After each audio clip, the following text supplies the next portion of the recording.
It's Wednesday, the 15th of December, and it's time to drink yet another Advent beer. Today I don't have Ida to pour me the beer, so I will know what the brewery is, but I'm still going to use the mask. Let's do it. Okay, we have a Lindheim. Not only a Lindheim, but we have a barrel-aged sour Lindheim. Awesome. Looking forward to it. As I said last time we got one of these, anything that comes in a bottle like this, it's going to be awesome.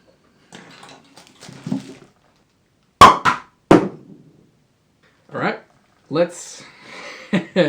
Pouring this blind is always... Yeah, we'll see. Mask on!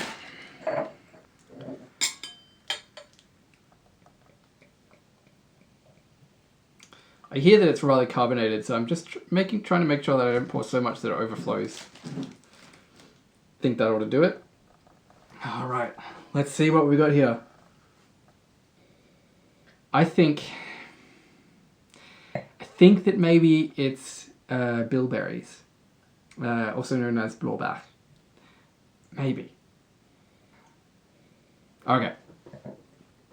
This one's done a number on me. I started off thinking there's some kind of berry in here. And then I went to like it could be bilberries, but it's too leafy. It's too earthy, which has me thinking that it's solbær. I think that's where I'm ending up. I think I'm convinced that this is Lindheim Lille Sol. I think that's what it is. I mean, it could conceivably be bilberries, but I don't think it is. It reminds me way too much of black currants. If it is bilberries, then that is really interesting in itself, because it means when you add them to a beer like this, they transform in some way that gives them a lot more of that leafy, earthy blackcurrant character. No. The more I smell it, the more I convince myself this has got to be blackcurrants. Right? Right? Let's taste it.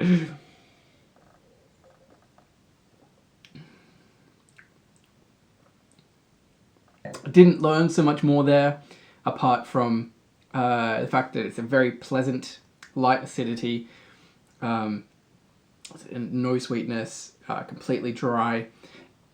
It's like the blackcurrant character in the body is surprisingly restrained, and it doesn't have... Blackcurrants are very tannic, and it doesn't have a lot of that. I mean, it comes at the finish, but it is restrained. It's a small amount of tannic character from what I think is the blackcurrants. Okay, mask off.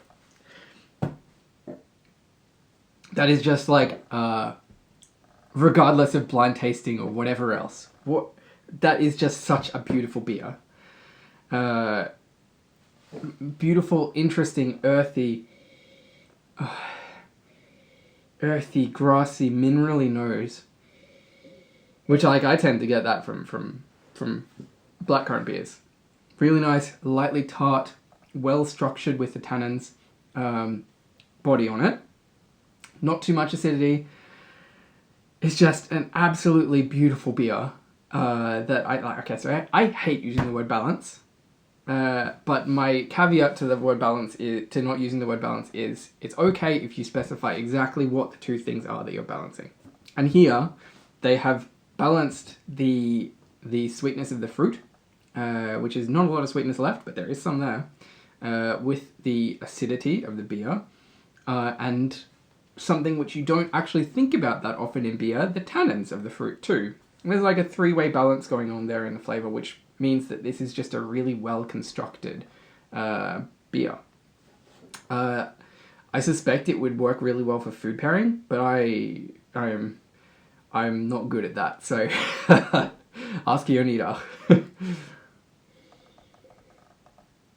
Yeah, so as for guesses, I got to think that it's either... I mean, the colour puts me off a little bit. The colour says more bilberries to me than it says blackcurrants. But I think going from the flavour, I can't imagine it's anything but blackcurrants. So my guess is that it's Lindheim Lille. Let's find out.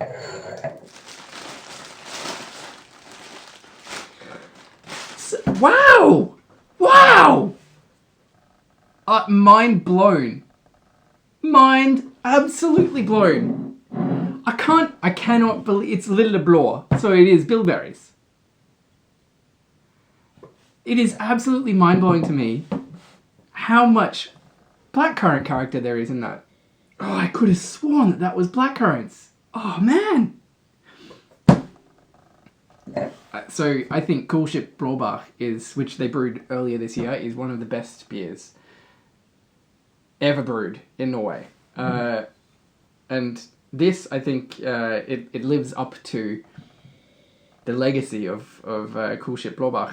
But man, did I fuck up on picking the fruit. I can't get a break. I've been wrong and wrong and wrong and wrong again. But I hope that you can see what I mean. If nothing else, that is probably never a take that I would have thought of if I was drinking it on blind. I would have seen the bottle, I would have thought bilberries, and that's all I would have been smelling afterwards. But blind, I got blackcurrants. It was overwhelmingly blackcurrant to me, and I hope you can see where I'm coming from. Like, you can still get that blackcurrant character, and who knew? Who knew that? Well, I didn't. Maybe you did, but I did not know that bilberries could be so blackcurranty. That's kind of mind-breaking. All right, no, there's only one thing to do right now, and that is to compare it to Lille Blå. We have to, for science, right? Oi!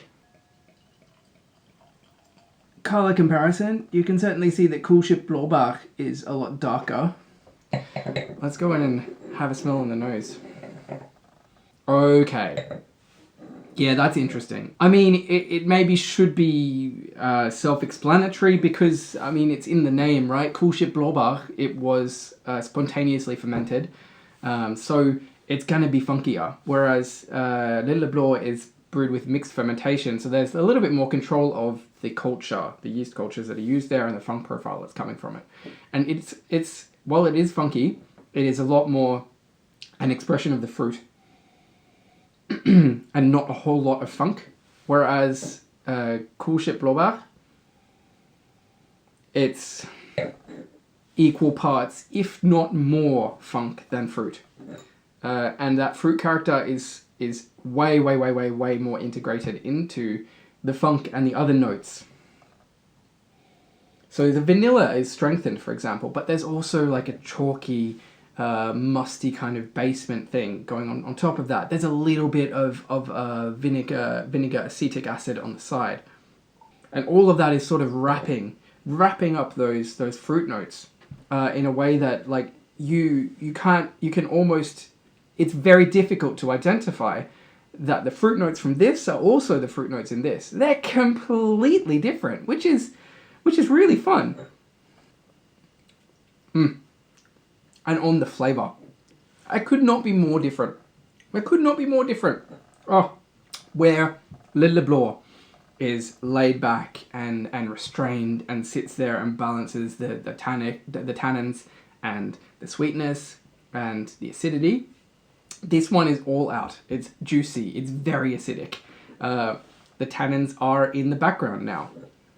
You get a lot more of the fruit sweetness coming through. There's a lot more of it there. But it's just so much more acidic as well. This is way more of like a punch in your face experience than this. Because it really is an absolute masterpiece of beer.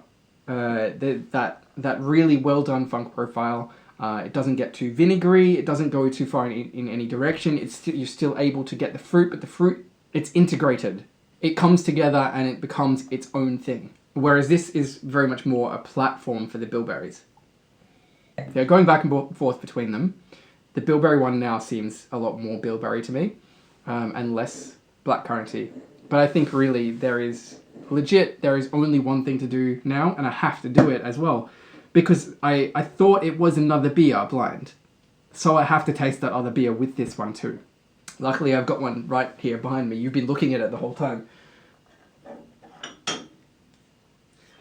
Lille Sol. Wow. Colours are pretty similar. Lille Blå is just a little bit lighter.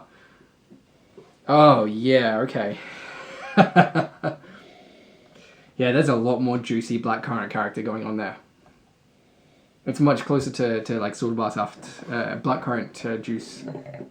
But it does have that leafy character as well. It does. Oh, wow. Okay, the Lille Blå is... The fruit is a lot more restrained. And when you go from Lille Sol, which is just an explosion of blackcurrant, because blackcurrant is a really intense fruit, it really deafens a lot of those notes, because they are, without a doubt, it is a lot of the same notes happening here. Way more similar than I ever could have imagined that bilberries and blackcurrants could be. The difference is that the blackcurrants are way, way, way more intense. So it's like, it is the same notes. It is legit the same notes, but here they are dialed up to freaking, not even 11, like 25. It just, the intensity of them is just, oh, it's so fruity. It's so juicy. It like, the thing that was earthy there is so much more here that it almost becomes a kind of coffee or chocolate note. Honestly, they're really similar in the flavour as well. It's very interesting. That's very interesting. So what is the difference? What is the difference between the fruit characters, apart from the intensity? Let's see. The blåbær, it is maybe a little bit more vanilla-y, maybe a little bit more nutty, and the blackcurrant is far and away more meaty. It gives you those meaty characteristics in the nose. It's sort of similar meaty characteristics to if you smell a pack of raw mince or meat. You open up a vacuum-packed thing of meat, and it has that sort of meaty character to it. That's in this somehow. Yeah. I will say that blackcurrant beers can be wildly differing from beer to beer, because it depending on how much of the actual plant you use. Blackcurrant leaves have a really big impact on flavour. I actually made a blackcurrant sour last year, mixed culture sour, and I added blackcurrants from my own garden into that beer, and I used a lot of the plant because I really tend to like the blackcurrant leaf character, and it's much more of a green character than this has here. So I would guess that in Lille Sol, it's been a lot more destemmed fruit, a lot less of the blackcurrant leaves and more of the fruit itself, and then you get more of the blackcurrant juice or cordial, sort of concentrated fruity character. And that seems to be where that meatiness lies. Oh, it has a huge difference how early or how late you pick them, because blackcurrants can stay on the bush for quite a long time. Longer than I could have imagined, really, because I let them sit on the bush for way too long this year. And the character really changes throughout the picking season. Probably exactly the same for bilberries, by the way. That probably has a big effect here. But so at the start of the picking season, they're quite green, they're quite leafy, they're very tannic, and as you progress throughout the season, towards the end of the season, they get super juicy, super meaty, and they sort of change character completely. They turn into more of a sugary, juicy thing than the acidic and leafy thing they were at the start of the season. And I would guess that this is towards the Lille Sol is towards the end of the season, because it's more of a meaty, more of a juicy, and less acidic kind of experience. What an experience! I'm not at all mad that I thought it was Lille Sol, because I have discovered something. Like, I've discovered that the bilberry character can be really, really close to blackcurrant character, and that's new. That's a thing I didn't know yesterday. And I also get to compare these three absolutely incredible beers. I mean, of course, if I was going to pick one of these, any day, the Cool Ship Blåbær. Just that funk profile is just, it is beautiful. It's just beautiful.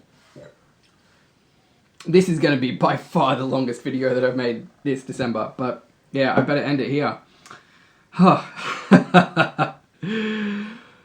Oh, thanks for sticking with me. I'm interested to know what you thought it was. Did you pick out that it was bilberries? Did you think it was blackcurrants?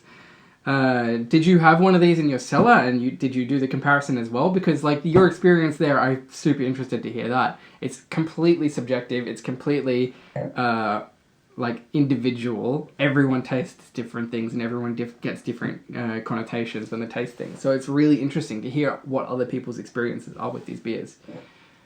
Either way, now I have 3 fucking amazing beers to finish while I edit a video.